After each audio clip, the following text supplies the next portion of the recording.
What's up, guys? George Balekji here with Foxborough Rush. But hey, check out the latest episode of Boston Has Entered the Chat.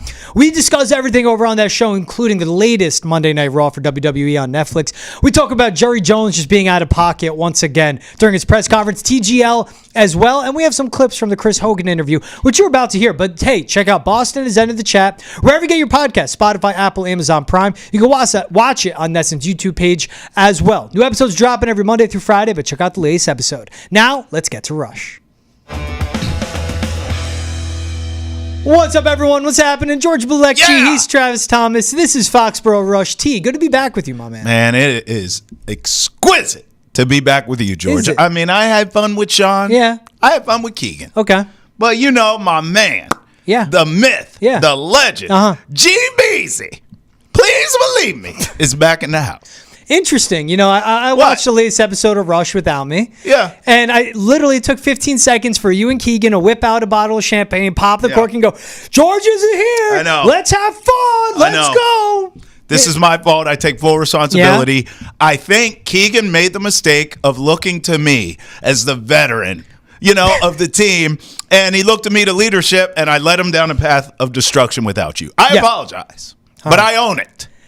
Apology accepted. Thank you. We got a packed show for you guys. We're going to be cleaning up the beer cans left everywhere, including the keg out back. We'll finish it from Keegan and Sean and Trav holding it down while I'm gone. But awesome conversation with Chris Hogan today. Yep. He stopped by, long convo about Josh McDaniels' system, what it demands of a wide receiver, what was the key to him succeeding, how important chemistry is, and what he thinks of Drake Maye. That's coming up in just a second. We'll also talk the latest head coaching changes for the Patriots as well. But right here, let's get to it. Here's my conversation with Chris Hogan, two-time Super Bowl champion. He's Chris Hogan, 9-year NFL vet, two-time Super Bowl champion with the New England Patriots, hopping on Foxborough Rush. Chris, I appreciate you taking the time. How we doing, man? I'm doing great, man. Thanks for having me on. Of course, excited to talk with you. As we see where the Patriots are at now, hired Mike Vrabel, filling out the coaching staff. The big one for everyone in New England was getting Josh McDaniels back as the offensive coordinator. But everything you hear about the system, Chris, is how complex it is, how demanding it is of the quarterbacks. I want to start with, what was it like when you landed in New England? You played for Josh McDaniels for 3 seasons. What was it like learning from him and just learning that system overall, working with him as an offensive coordinator? Yeah, I think you'd have to start somewhere. First things first is you kind of go in there understanding that this offense is going to be difficult to learn, or I guess it's going to be challenging, right? And you go in there with that notion, and that's what I went into Foxborough knowing that, okay, I'm going to have to study. I know what kind of detail is going to be asked of me. I know what's expected. I have Tom, I have Josh, I have all these guys that have been in this offense. So for me, it was a very easy decision, right? I went in and just dove headfirst into that playbook and learned as much as I possibly could.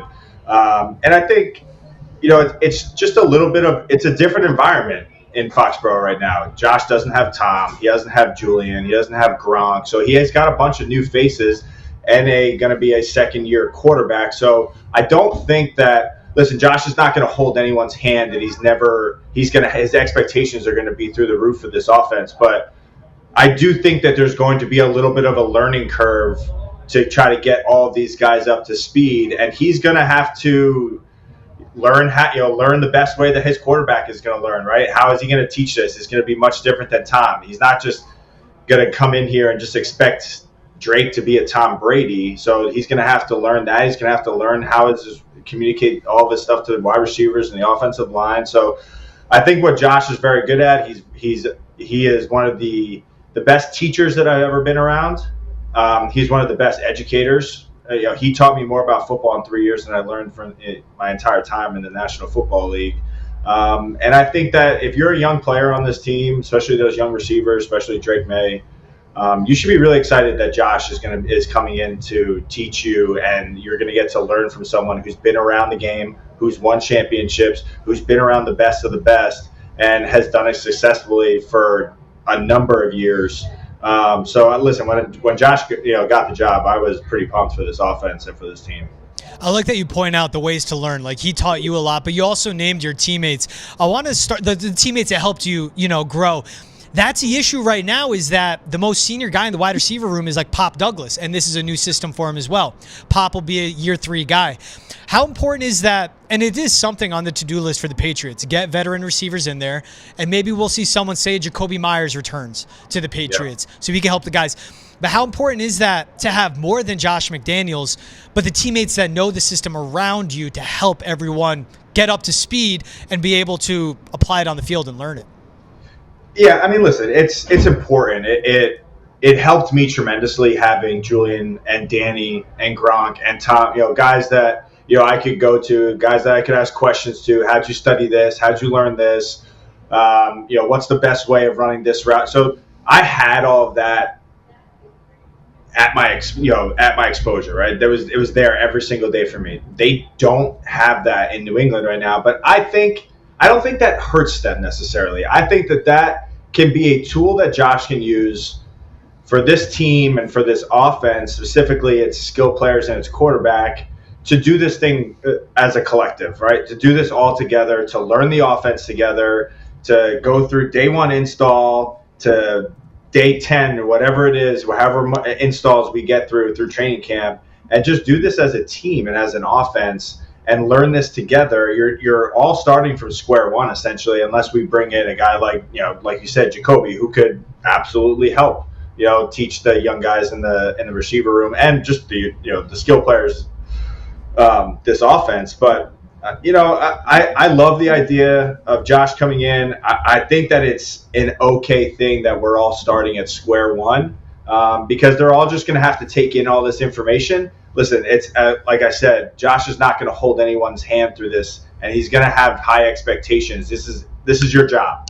Your job is to learn the offense, be able to go on the field and perform. And if you're not able to do that, then you're not going to be on the field. And Josh is certainly not going to put anyone on the field that doesn't know what they're doing. So my advice always, and I've said this in a number of other podcasts, is learn this offense as best as you possibly can. I mean, day 1, whenever you get that playbook, just start diving into it. Learn the formations. That's going to help you the most. Learn the personnels. I mean, that's going to change week to week. And then, you'll learn the core plays that we're going to be going and we're going to run throughout the season. Because guess what? When week 1 hits, that playbook's going to change. So you got to know the formations, you got to know the personnels, and you got to just know the core, the play as a whole. There is no X, Z, F receivers, right? You got to know everything. And how did you help learn that beyond, leaning on your teammates? Was it the practice reps on the field, or was it just a lot of studying? Or, I mean, obviously answer is a lot of both. What helped you the most to grasp his playbook when you first got there? I didn't want to be the annoying guy that just, continuously asked questions. So I leaned on Chad. Chad O'Shea was my wide receiver coach. He was one of the best coaches that I've ever been around.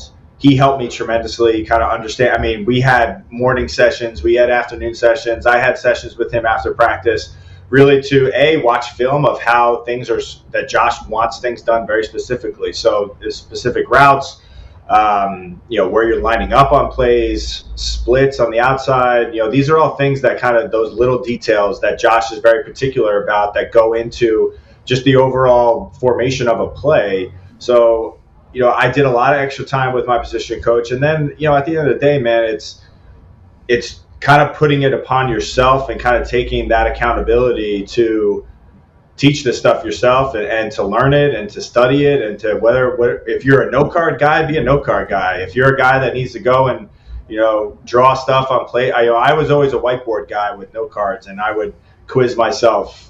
What's the formation that I would write up on the whiteboard really fast. And that's like running backs, tight ends, wide receivers, I would try to know it all, so that when it came down to game planning or it came down to a certain personnel or formation, I could be put in any of those positions.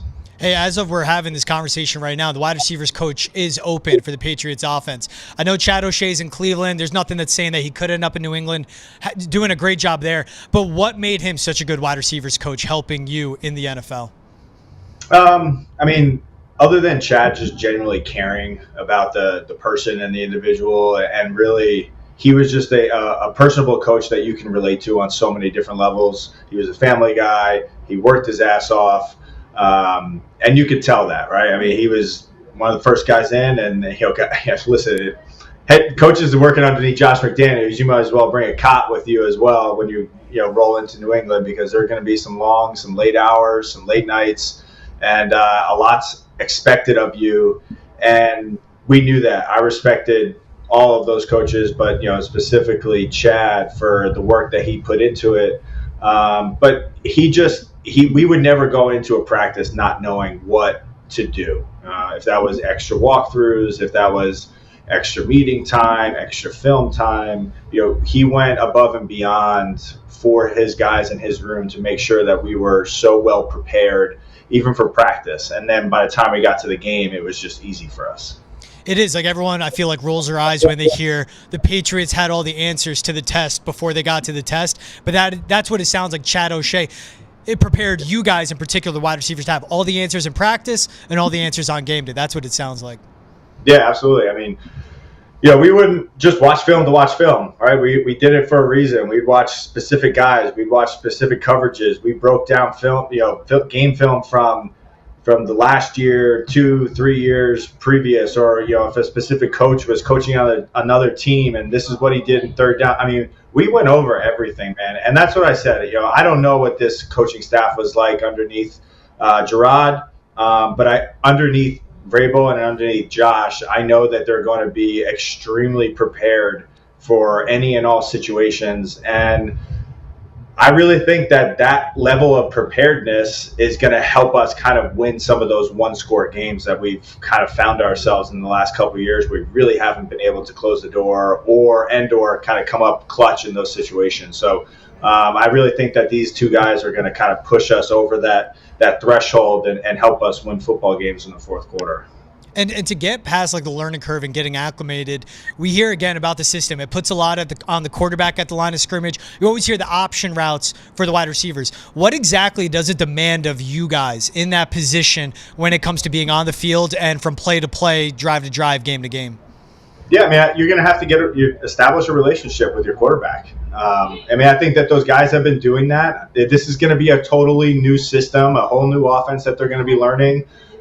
Drake's learning it too. So when you're out on the field, the communication between the quarterback and the receiver has just got to be continuous. And you just cannot go into a play call without really understanding, A, what your quarterback's expecting you, where he's expecting you on the field, if you're reading the same coverages. So that comes down to, those option routes are huge, right? If Drake's reading one coverage and the receiver's reading another coverage, that timing and where he's expecting you to be is going to be off. So I think there's going to be a lot of work that's done off of the field, or let's just say maybe post-practice, working on different looks, different routes, understanding the timing of these things. And I think Drake and Josh will do a great job with Drake. And I think, hopefully there is, I would love to see David Andrews kind of, be a leader in that offensive line room. I'm not exactly sure if where he's at contractually, but he would be a guy that you would lean on heavy because he knows he's been there, he's done it for a number of years, and he could help Drake tremendously. If you like Boston has entered the chat, you can catch new episodes dropping every Monday through Friday. Yeah, 5 days a week. It's available on Spotify, Apple, Pandora, and you can watch on Nesson's YouTube page, Twitch, and Facebook as well. Make sure to email the chat at Nesson.com or use the hashtag NessonChat as well to tweet at us, email us, and join the conversation. That is Boston has entered the chat wherever you get your podcasts. Yeah, I love you point out the chemistry and like what the processing takes for the quarterback to know. I was very, very impressed with Drake Maye because I thought the talent's there. Maybe the processing and reading defenses would take a year, but like from start one to his final start of the season, he showed that growth. What have you seen from watching Drake Maye this season where you as a wide receiver, you go like, man, I would love to play with that guy? Yeah, man. Listen, he's an athletic quarterback. He's able to extend plays. We saw that kind of time in and time out, week by week. He seemed to get better. To me, he was a young quarterback that really knew when the play was over. He wasn't afraid to check down. He wasn't afraid to just throw the ball away. He needs to learn how to slide a little bit better here and there, but he can use his legs very effectively. So outside of the pocket, he's got a great arm. He sees the field. He's not afraid to throw over the middle of the field. So listen, all those intangibles are there, and I was really impressed with him this season and how he progressed from his first start to his last start. Saw a lot of really, really good things from him. And if I'm Josh McDaniels, I would be pretty excited that I get to work with this young man. What was it like for you as your career progressed? Like you played with like a Tyrod Taylor in Buffalo, I think a Kyle Orton, obviously Tom Brady, and you were there in 2017 when it was Brady, Brissett, and Jimmy G all in one season. What's the difference like of just in general playing with a younger, less experienced quarterback and then the veterans of the league? Yeah, man, I think it just goes to that communication, right? Mm-hmm. It's you can't with Tom, you always kind of knew what he expected, and he was very vocal about what he wanted, how he wanted routes run, what he wanted a formation or a play to look like. With the younger quarterback, maybe you don't get as much communication, or they're maybe a little hesitant to speak up in a meeting or speak up on the field. So I think that for a young group of receivers and a young quarterback, I think you just got to communicate, man. It's just that constant flow of communication back and forth, just really talking through everything. I don't care if it's a 5-step hitch route or a juke route, whatever, how technical the route can be. As long as you're on the same page with your quarterback, you're going to be in a much better position. When you get down to this, you get into plays and the quarterback looks out and he sees a guy and he's just like, I have no idea what he's going to do. That's an unsettling feeling. And Tom would always tell us, man, this was one thing that will always take and I'll never forget. It's like, listen, if I don't think you know where you're going or I don't trust you, trust, right? That's the big word that we can highlight here. If I don't trust you, I'm not looking you're not getting the football. So there's always that trust. And I think for Drake, with all these young guys, and, listen, we can talk about Baker and Polk and, how, the seasons went for them. And listen, they're rookie players. They got a lot to learn. I think for them, this is a great fresh start. I think they should be excited about this. And I think that they really need to go to that. I was hearing so much about how Drake and Polk and Baker, they were always seen together. They were always talking. Like that can't stop. And you should be excited that Josh is going to be in here, and you should learn as much as you possibly can so that when you do get into a game, you get into practice, you get into training camp, your quarterback trusts you. And then you're going to get the football and you're going to be able to make plays. Hey, the year before you got to New England, your last year in Buffalo, that's when you started to break out as a receiver. Then you come into New England, and that's when you really took that step forward, playing like 80, 85, 90% of the offensive snaps every game, every season. What was essential for you to build that trust with Tom Brady? Just like that square one, and then obviously it led to the rest. Yeah, I mean, I think it starts, there's so many different parts of gaining Tom Brady's trust. You can't just come into a locker room and he just trusts you, right away. So for me, it was, I wasn't overly communicative. I wasn't a guy that asked him a ton of questions because listen, I had Julian, I had Danny, I had Gronk. I had guys that he had already established trust with. I know that he's going to be talking to them. So really what I did was I just kind of did what I did my whole career. I put my head down. I worked hard. I did exactly what I was supposed to do. I was, the details for me were huge. I paid attention to every single little detail and tried to do them to, best as I possibly could so that, I showed up on film. Is Chris doing the right thing? Is Chris where he needs to be? Is he lining up fast? Does he look like he knows what he's doing? Is he able to read the coverage and kind of diagnose whether or not he needs to, take the middle of the field or sit it down and know all of that kind of stuff? So, I had great guys to learn from and to model my game after and learn this offense, but it also, you got to put some accountability on yourself and being able to learn it and do it and gain the trust of your quarterback. And when the ball came my way, I made plays, right? That was another thing is when you get opportunities in this league. And for me, I took advantage of every single opportunity that I possibly could have and anything that was thrown my way. And I just made the most of it. And so little by little, you kind of gain that trust of your quarterback. And, he's looking at you more, on Sundays than maybe he would if he really didn't have that trust in you as a receiver. No, I mean, I love it. Trust. I guess it's going to be the word of the pod today. Trust. That's what's important for this offense. What was it like for you when you first got to New England? Like I said, you had that breakout year with Buffalo. Then you get to the Patriots. And what you hear through the public. But then when you stepped in that locker room, when you started practicing, being around those guys, being around those coaches, was this like a holy moment for you of like, this is legit? Yeah, it was much different feel walking into that facility. Listen, you walk in there and all of a sudden you see all the hardware right away. So you already know that you're in a franchise and an organization that models themselves after winning football games year in and year out, and that's the entire organization. That's just not the football. That's not the players. It's the coaching staff. It's the equipment room. The scouts. Everyone is involved in making that organization go, and how they were able to win football games for so many decades. With Bill and Tom. For me, I knew what I was walking into. I knew that the expectation was, listen, we're going to a Super Bowl, or that's a failed season. And Bill was pretty vocal about that. And his expectations were through the roof. It was we win an AFC Championship game in 2018, and then we lose the Super Bowl. Giving out rings for a moment like that can be a big moment in someone's career. It was just kind of like another team meeting, right? It's like, okay, we didn't accomplish our goal. So I knew that the expectation, I knew what was going to be expected of me going in there is like I was going to have to be on my best every single day to make sure that I can live up to this expectation, that I can play within this organization and be successful and be a part of something that can potentially has the chances of being a really great football team. And I was able to play for the locker room. Those 3 years that I played in New England was amazing. I mean, every single guy was willing to do whatever it took to win football games.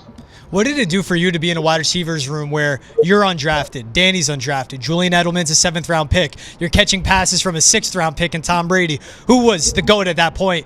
But what did that do for you to be in a wide receiver rooms like that where all of you guys are underdogs from the moment you got into the league? We had that mentality, man. I mean, no matter how many football games we won, no matter how many times we were going to Super Bowls, we always had that chip on our shoulders, especially in the wide receiver room. Because everyone always kind of counted us out, no matter what year it was. I don't care how many games you won or how successful you were throughout the season. It's just like, oh, these guys stink. But that wasn't really the case for us. We didn't listen to the outside noise. We had that chip that used to sit pretty heavily right here on our shoulders, and we played like it. We didn't back down from anyone. We played we played aggressively. We were very physical. Being a receiver in New England, and especially in Josh's offense, you're going to be asked to run block a lot. That's going to be a big part of this learning curve for these receivers. Not saying that they didn't do that, underneath Van Pelt, but Josh is going to expect the receivers to be a big part of this run game. And we had that mentality, man. We had that underdog mentality that it didn't matter who we were playing, what game it was, where we were, who our quarterback was. It didn't matter to us. We were going to go out there, do our job, and do it to the best that we possibly can, and then let the chips fall where they fall. I'm sure you get it a lot, but how did you do it? Like, it's not just and there's the attachment. Chris Hogan played lacrosse. Like, I don't know if you knew that. Obviously you did. Yeah. But it's more of like, you played lacrosse. You only played 1 year of college football, and it was at Monmouth. Like, not a powerhouse. Only people from Jersey know what Monmouth is. How did you make that happen to, break through into the league from being on a 53-man roster to then being a guy that Tom Brady relied on, a guy that won 2 Super Bowls, a guy that had a really big impact on these offenses? Look, I was fortunate, man. I got a lot of opportunities, and when the opportunity came, I made the most of it. Going back to Monmouth, where I didn't even really play receiver, I played corner, and I played corner throughout the entire year and only had like 12 catches. But I got an opportunity to train with guys that played in the league. I got an opportunity to run at a pro day, and I took advantage of that opportunity and blew that out of the water, and got noticed. And then once I got my foot in the door, it was really about just not letting that close on me. And listen, I got cut more. I've never been cut from anything in my entire life, and then getting into the NFL and being cut, it didn't really deter me from trying to live out this dream. It really only fueled that fire. And I was raw, right? Like you said, I only played a year of football in college, and I played in high school, but I took 4.5 years off and then had to go back and then try to compete with some of the best in the world to do this. I just relied on my athleticism. So I had a lot to learn, and I mean, it was football for me 24/7 for so many years. And then I got to a point when I got to Buffalo, I started cracking the roster, and then I started playing more of the receiver position, and I just kept learning and learning and learning. And when I got to New England, I thought the learning was over, but no, it was just getting started. And I learned so much from Tom and so much from Josh and Bill. I mean, those guys took my football IQ, from here to here.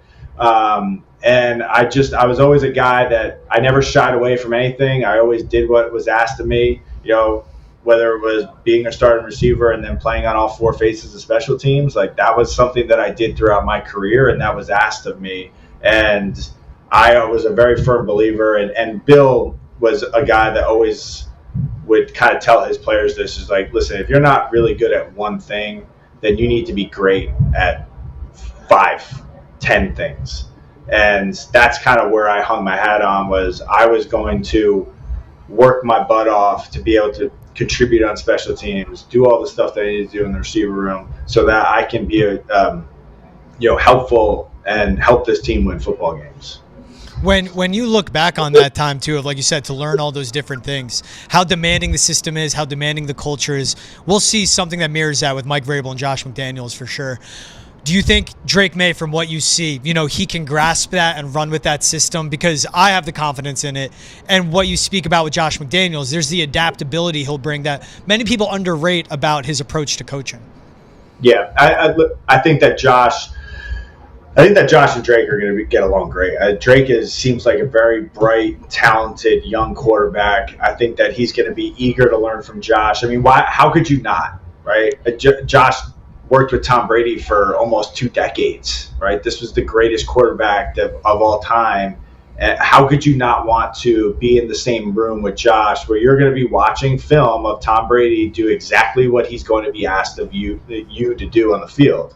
I mean, that to me is like the perfect, formula for him to go out there and be successful. So I think that Josh is going to have to adapt a little bit to how Drake learns and how quickly he's able to kind of digest the information that's being thrown at him. But I also think that Josh is going to do a good job of challenging Drake, knowing that he's a smart kid, knowing that he's going to probably want to take a lot on. And I think that Drake's got to put that on his shoulders to try to get this offense up to speed as quickly as possible once they get in there into the facility with Josh and they go day one install. And listen, this is going to be Drake's team. And he's got to let his offense know, and he's got to get them all up to speed and really put that on himself. What was that 2016 season like? Because we talk about the adaptability of Josh McDaniels. I think back to Cam Newton, to Mac Jones, to dealing with the quarterbacks that they was being dealt, and how he adapted the offense. I mean, from Brady, Newton, to Mac Jones. But what was that 2016 season like, where Josh McDaniels throughout the year had to go Jimmy Garoppolo, Jacoby Brissett, and then eventually Tom Brady returned to the team? Yeah, he in those games, that we had Jimmy and the game that we had Jacoby, who, had a broken finger and could barely hold on to a football, and we still had Texans came in and we blew them out. We did what we were good at, right? And we did what Josh made play calls and formations, and the way that he went about calling those games was, I'm not going to put my quarterback in a bad position. Right? I'm going to do what he's good at. I'm going to put him in a good position, something that he's comfortable in, and then rely on the veterans of the team, the Julians, the Gronks, myself, Danny, the guys on the offensive line, LeGarrette Blount, James White, James Devlin. I'm going to rely heavily on those guys to make this go. And I think Jimmy was the same thing. Jimmy had a lot of talent, and he was really good and played really well for us in those couple of games that he played. But again, we did things that Jimmy was good at. We did some more stuff outside of the pocket because Jimmy was able to move a little bit better than Tom, and he had the legs. So I think there's going to be some of these different things that you're going to start seeing with Drake is, he can see the field, but he's also very athletic, and he can extend football plays. And as a receiver, I would be pretty excited to play for a kid that can extend football plays, because that's only going to turn into big plays down the field and stuff that you're kind of looking for to change field position, chunk plays, and put some points on the board. Yeah, what excited me, the hires that they've made so far, like Riley Larkin, just an offensive assistant, but bringing him from Ohio State, and what Chip Kelly did with Will Howard this past year. Drake Maye, much more athletic, better arm, but he's going to not just use his legs, like you say, to do, Chris, not just make sure to bring his athleticism in it, but use it the right way and maximize his potential. Man, I couldn't bring you on with bringing up the 28-3 comeback. You had that huge catch on third down leading to the game-tying touchdown. You had the huge catch in overtime leading to the game winner. Whenever you look back on that, I'm sure you asked about it all the time. Just how did you guys do it? I don't know, man. I get when that game comes on TV, and I still get nervous watching that football game, even knowing what the ending is going to come out to, because you watch it from start to finish, and you just say, "Dang! Like, how does this team come back in a football game like this against a Atlanta Falcons team that was very, very good?" Listen, a lot of things have to go your way, and what I loved about 2016, what I loved about 2017, and even the 2018 team, that team was we added some pieces to the puzzle every single year, but no matter, there was no quit in that team. Even throughout the season, we dealt with adversity very well. We were able to handle adversity. We were able to overcome challenges. We were able to overcome obstacles. And that was an enormous obstacle and challenge for us to overcome. But it just came down to us just kind of understanding what we needed to do. And we needed some things to kind of the ball to bounce our way. And we needed our defense to kind of come up with some big plays. And our offense needed to put points on the board. And, we came out in that second half really like it was a 0-0 game. And we just kept playing, and I think all of a sudden you look up in the fourth quarter and we're down by a touchdown, and you just don't even understand how we even got to this point.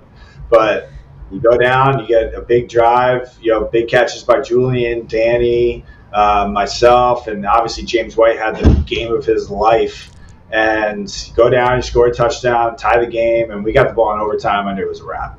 And once we had the ball on the goal line and we called that play, that was a play that we worked on for weeks and weeks, and it was always successful when we had competitive periods against our starters on defense, and I knew we were winning the football game there, man, and that's a pretty surreal moment to understand that you're going to win a Super Bowl and B to win a Super Bowl in that fashion in overtime when you were down 25 points, man. I mean, yep. That was an unreal moment. For me personally, and then for that entire team to do it like that, man, it was pretty cool. It was a highlight easily. That was it has to be, right. I mean, how could it not be one of the highlights of your career? And I was fortunate to go to another Super Bowl that year, the year after, and another one the year after that. So it became a thing in New England, but you'll never get over that first one. If you're enjoying Foxborough Rush, make sure to catch new episodes every Monday, Wednesday, Friday. New episodes dropping wherever you get your podcast. Spotify, Apple, Amazon Prime. You can watch on Nesson's YouTube page, Facebook, and Twitch. We cover everything from the Patriots' upcoming draft with the number 4 overall pick to what the offseason plan has to be for Drake Maye and more, like player interviews and ex-athletes, ex-coaches, everything. That's Foxborough Rush, wherever you get your podcasts. Yeah, we had James on, and what boggles my mind when we asked him the same thing of, you guys didn't score your first touchdown until late in the third quarter. When it got to that fourth quarter, what is even said in the huddle as you guys are still mounting that comeback? Like, what is Tom Brady telling you guys in the huddle? What are your teammates saying to you in the huddle? Or is anything even said at that point? Nothing, even at halftime, man. Other than you hear the rah stuff about Julian yelling, "This is going to be a great comeback," and I remember Duron Harmon being pretty vocal about that kind of stuff. There was nothing said. We knew that we just had gone out and played the worst half of football that we had put together all year round. And when we came out in that second half, it wasn't pressure. It wasn't Tom saying like, "Oh my God, like we need this." It was just like, "Hey, go out there, do your job. If I come to you, make a play, take advantage of the opportunity, and we're just going to keep chip away at this thing and kind of see what happens. Let's play good football. Let's do what we've been doing. Let's get positive plays. Let's let our defense make some plays for us, and then we'll see what happens. But let's not go out here and just hang our heads because we didn't play well in the first half. Like, we know what we were capable of. We knew that we could put points on the board, and we just needed those opportunities. And thankfully, our defense played exceptionally well in that second half, gave us the ball back a few times, and we were able to put points on the board. If you went back to that kid that was going to high school at Ramapo, playing football, but then accepted a lacrosse scholarship to Penn State, and you said, "Hey, you're going to be in 3 Super Bowls one day. You're going to win 2. You're going to play with the greatest quarterback of all time, and you're going to be an impact player in those Super Bowls." What would he say to you? He'd probably say that you're crazy, but also, that's what you dream about as an athlete, as a football player.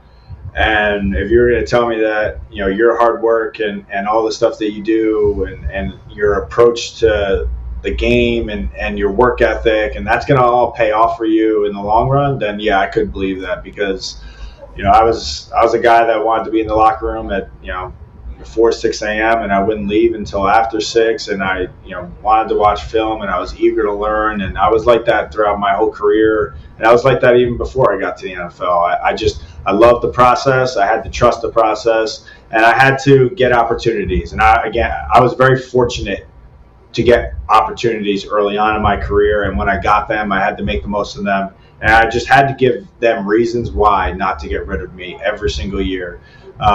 And yeah, was that stressful as hell to do that every single year, and to not want your phone to ring on a Tuesday or the day after training camp ends, to kind of sit there just waiting for a phone call. Yeah, it's stressful, man, but I'd go back and do it all over again in a heartbeat. What was it like when you look back? Who was that guy that was like a mentor for you? Whether he was when you were in training camp, say with the Dolphins or Niners, or when you were with Buffalo or New England, who was like that one player or maybe a coach that was a huge mentor for you that helped you out so much down the road? There's a guy in Buffalo, Fred Jackson, was a huge mentor of mine. To this day, I mean, he was just like, God, he was like almost like a father figure to me. He had been in the league for so long, and he had come from nothing and made himself one of the best running backs that Buffalo has ever had, and helped that team win football games. It was a huge part of that community. But I think for what I learned from Fred the most was really how to be a pro. His approach to the game, how he studied, how he took care of his body. Those were things that I didn't necessarily, I don't want to say I didn't do well, but I had a lot to learn in that way where, yeah, this is a grind. This is a grind from August all the way till January, and you need to be able to play at peak performance every single Sunday, no matter how your body's feeling. There are things that you can do to kind of facilitate that and get you better. And so for me to have him in that locker room, I leaned on him a lot, and I learned a lot from him, really just by watching too. I didn't have to ask questions, man. I just watched these guys. I watched the guys that did it in the league, that were successful in the league. When I got to New England, it was Tom, right? I watched Tom. How does Tom study? How does he take care of himself? Tom and Alex Guerrera changed my career, man. I mean, they kept me on the field. They helped me. They changed my whole perspective of how I can take care of myself better, how I can recover faster. They helped me tremendously in my career, that I kind of took on, even after I left New England, was something I could carry with me, and then also pass on to the younger generation. Teaching these kids about, listen, I know how good of an athlete you are, but this is different, man. Going out there on a Sunday and playing against NFL players every single weekend, it's hard. It's hard, and you're gonna not feel great every single week, and you're not going to feel good on Wednesdays when you got to put full pads on. You're not going to feel great on Thursdays, but the more that you can do, the more prep that you can put in, the more work that you can put in, that's only going to help you get to Sunday, so that when the Sunday comes around, obviously you feed off on that adrenaline a little bit about being underneath the lights and being in front of the fans, but making sure that you're doing all the little things to get you there is really, the stuff behind the scenes that people don't really know about or see. And that's what separates, I think. Obviously, great players perform on Sundays, and they put up the stats and they do all the stuff and they make the plays. But I think what separates really great players is what they do before Sunday. In the weeks leading up to it, their prep, their study, how they watch film, how they take care of their body, what they do in the off season.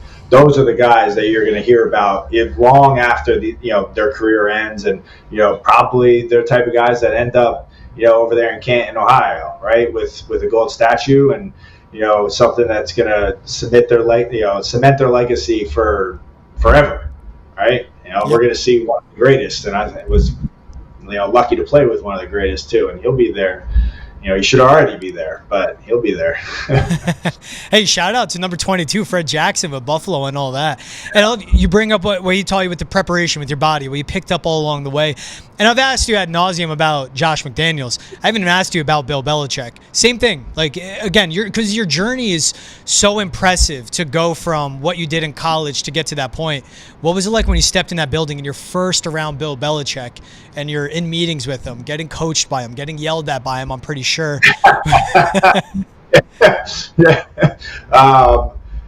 but the first team meeting, I'm sitting there and they had lost to Denver in the AFC Championship game. So we're obviously sitting in there, and he immediately throws up clips of this. Right? So I hadn't been there, and he's going after Tom, he's going after Gronk, and that was my eye-opening experience of this guy expects everyone. He doesn't care who it is, what round you were drafted in, starting quarterback, practice squad player. It does not matter. His expectation is that you're going to be a championship type player. You're going to come in, you're going to perform, you're going to know how to do your job, and you're going to do it well.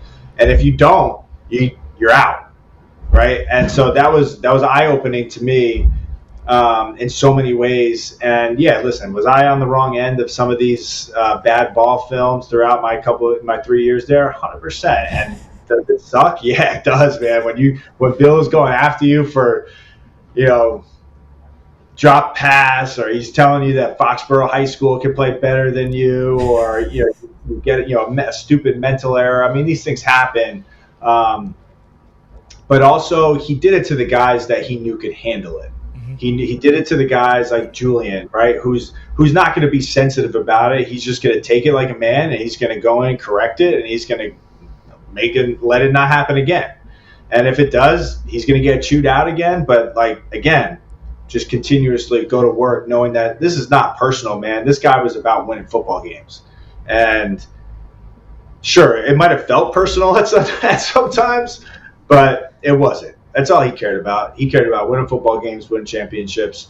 And Bill was, being coached by him, he just the stuff that he prepared us for every single week and throughout training camp. I mean, you'd be amazed at the stuff that he would start talking about, and then all of a sudden it would happen in a game. A punt fair catch to lead to an extra, try to get a field goal kick, or this guy, this punter, he's got not great hands, so we're going to rush him because I know he's going to drop a football, or he's going to fumble a snap, and sure enough, you go into a game and there it is, fumbled snap, and all these things because he is a student of the game, mm-hmm. And you have to be able to respect him for that and how much film that he watches and prep that he does. And, like I said, I learned a lot from Josh and Tom, but, I learned so much from Coach Belichick just in those meeting rooms. If you really pay attention, man, you get your history lessons throughout the year, but you learn about football, and you learn he approaches the game and how to approach the game the right way. I got to imagine it helped that you were a former lacrosse player, though, because he's got a weak spot for the sport. That had to give you something with him. Yeah. Maybe for the first 5 minutes of my initial visit, where it's you're a lacrosse player, you love lacrosse. He's a big Hopkins guy, so he's got some Hopkins helmets in his office, and he's got the sticks and everything, and that broke the ice for me for the first couple of minutes. But then it's okay, cool. You like lacrosse, I like lacrosse. How are you going to help this team win football games? I think we had some playful banter in the springtime, when throughout the season, and Penn State started to come on, and they started to get better, and if they were playing Hopkins, you pick your battles, I guess, or times you want to actually have a conversation with them. So if it was passing in the hallway between meetings, probably not the best time, but maybe, in the morning, if he comes up or he's there and you can get that feeling that he's not locked in and watching film or something, say, hey, coach, did you watch Hopkins game? What'd you think? So I always had fun with that, and he was great to play for. Hey, before I let you go, Chris, I got to ask, what are you up to now? I know you are retired, but I know you're still pouring into athletes. So what are you up to now? Yeah, so other than being a full-time dad, I got four of my own at home that are, heavily into sports. But I did open up a facility here on Long Island where I am at full-time. Evolution Long Island, physical therapy and fitness. I got everything, man. It was something that was a huge part of my life for, 25 years, where it was all about training and recovery and nutrition and being able to do all that. So I put everything underneath one roof to try to give create a space for kids that, A, they can feel comfortable, B, that they can come here and get taught by some elite coaches, but also have access to PT and have access to different recovery stuff and educate them on, how they should take care of their bodies. What should your nutrition look like? And, these are the little things that are going to kind of take your game to the next level. So it's been fun. We've been open for about 2 years, and, the process and learning life after football has been interesting as well, but I'm enjoying it every step of the way. Hey, man, that's awesome. I got it. Next time I'm out on Long Island, I got to come by for a lift. I can't hang with you. I'm not going to say I'm putting up as many plates as you, but I'd like to get a lift in with you, man. Absolutely, brother. Hey, Chris Hogan, 2-time Super Bowl champion with the Patriots. Go check out his gym on Long Island. Thanks for joining Foxborough Rush. Thanks, brother. Appreciate it. If you're enjoying Foxborough Rush, make sure to catch new episodes every Monday, Wednesday, Friday. New episodes dropping wherever you get your podcast. Spotify, Apple, Amazon Prime. You can watch on Nesson's YouTube page, Facebook, and Twitch. We cover everything from the Patriots' upcoming draft with the number 4 overall pick to what the offseason plan has to be for Drake Maye and more, like player interviews and ex-athletes, ex-coaches, everything. That's Foxborough Rush, wherever you get your podcasts. Shout out Chris Hogan. Awesome conversation with him. And what happens on the heels, we spoke earlier this morning. And at the moment of this recording of this episode of Foxborough Rush, Drake Maye has been named a Pro Bowl replacement. Wow. Good for him. Awesome rookie year. Maybe there could be some PTSD for Patriots fans of a rookie quarterback wearing number 10 being named a Pro Bowl replacement. But as I always say, Drake Maye has it with everything. Yes. So I think this is awesome. I mean, this is a guy that got better as the season went along, had 15 passing touchdowns, 10 interceptions, but just got better as the season went and showed how dynamic he was with his legs. In not a full season, just playing like 11 full games. Right. You can even go 10 actually, because he had the late Jets appearance, had the concussion against the Jets. Like 9 full games, almost 500 rushing yards. Look, he's a game changer on the field. He is. This is important for the Patriots because popularity is a Pro Bowl. Yes. People are paying attention. It matters to have a quarterback. I'm glad you brought up Mac Jones, too, because I think most of us at the time felt like Mac Jones could get a little bit better. But I think most of us felt like he was close to or at his ceiling, George, which we found out he was. Yeah. None of us feel that way with Drake Maye. Everyone feels like the ceiling is the roof, in the words of Michael Jordan here with this kid. So I think the future is much brighter for Drake Maye's Pro Bowl alternate than it was Mac Jones's. Hey, man, just as we heard Chris Hogan talk about it, imagine him working with Josh McDaniels. That's right. 2 of the wide receivers coaches. What we do know so far, let's get to some coaching changes happening. Brian Belichick, Brian Belichick, Bill Belichick's son. He's been with the team since 2016. He will no longer be on the coaching staff. He will not be retained by Mike Vrabel. That news just breaking not too long ago. He started out as basically a coaching intern in 2016. Yep. Developed and continued to get better as a secondary coach, a safeties coach. Devin McCourty, one of the best safeties to ever play in football, loved Brian Belichick, credited him a lot to the success of the secondary.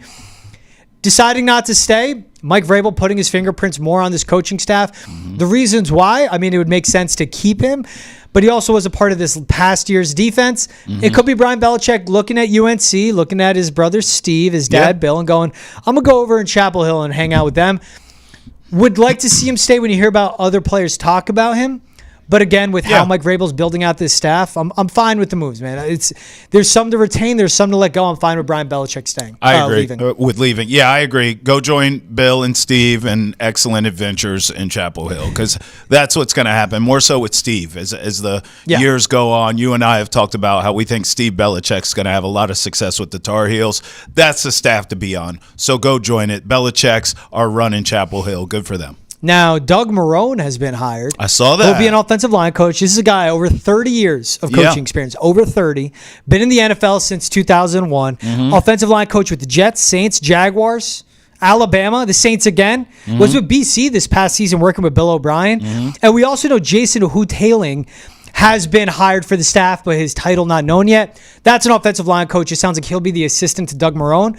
Dude, a lot of experience on this staff team. Terrell Williams has been coaching football since 98. Doug Marrone since 92. Josh McDaniels since 2001. Sure. A lot of experience on the staff. Yeah, and this is another guy, we talk about McDaniels with this, who had their shot at head coaching. It didn't really work out for him. And he's a fantastic coach that's not a head coach. Yeah. And if you could get him on your staff, to your point, with that experience, especially what we all experienced last season with inexperience in the coaching staff, I think it's a win for the Patriots. No doubt about it. And one more big hire. Thomas Brown will come in as the tight ends coach and passing game coordinator. So Thomas Brown, of course, this past season was first a passing game coordinator for the Bears. That's right. Then Shane Waldron is fired, so he was the offensive coordinator and play caller. Then Matt Eberflus is fired, and he was then the interim head coach all in one season. Yep. Before that, spent 3 years with Sean McVay, was an assistant head coach to Sean McVay as well, was a passing game coordinator, offensive coordinator with Frank Reich. And the Panthers' first season, that was a mess. This past year was a mess. I like this addition. It's outside of the box for Mike Vrabel, but that's someone that's been around Sean McVay. It's a diverse coaching staff and the experience from different head coaches, different places, different teams, different franchises, different systems, and it will help Josh McDaniels get back into being an OC in the NFL, but also the marriage of the West Coast offense to what Josh McDaniels wants to run with Drake Maye. I think that's well said. I'll give him credit. The Bears did not quit on him. I thought he did a pretty good job interim there in Chicago, but that's a big, sexy name job, and you need someone to work with Caleb Williams, and we saw what direction they went in, obviously, with the hire. But I thought in an interim tag, he did a really good job there, George. Those guys played hard for him, and that says a lot. He's a young coach with a bright future here in New England. Look, I just like how it's slowly being pieced together. Yeah. And as we heard, again, the one opening, the wide receivers coach, I say should be Wes Welker. Yes. He's played for Josh McDaniels. You've been on that. Coached with Mike Vrabel. He's been in the 49ers system, in the Dolphins system. He understands the system. He'd be that veteran in a wide receivers room that isn't that experienced. Yep. Chad O'Shea could be him brought over from Cleveland. He's a wide receivers coach there. This passing game coordinator title going to Thomas Brown was interesting because I thought that'd be something you tack onto a Welker or O'Shea. Sure. We'll see, but it's modernized coaching staff. I like what Mike Vrabel's doing. Yep. I just like the staff that's being built. A lot of experience, very well rounded. Yep. Hey, he's Travis Thomas. I'm George Balekji. This is Foxborough Rush. Thank you guys so much for all listening and making us a part of your day. Shout out Chris Hogan for joining the show as well. Always good talking some New Jersey football, Ramapo football. Trav, you know I had to do it. But you always do. Patriots football as well. Make sure to catch new episodes of Foxborough Rush every Monday, Wednesday, and Friday. Wherever you get your podcasts for GB and Double T. We'll see you guys next time.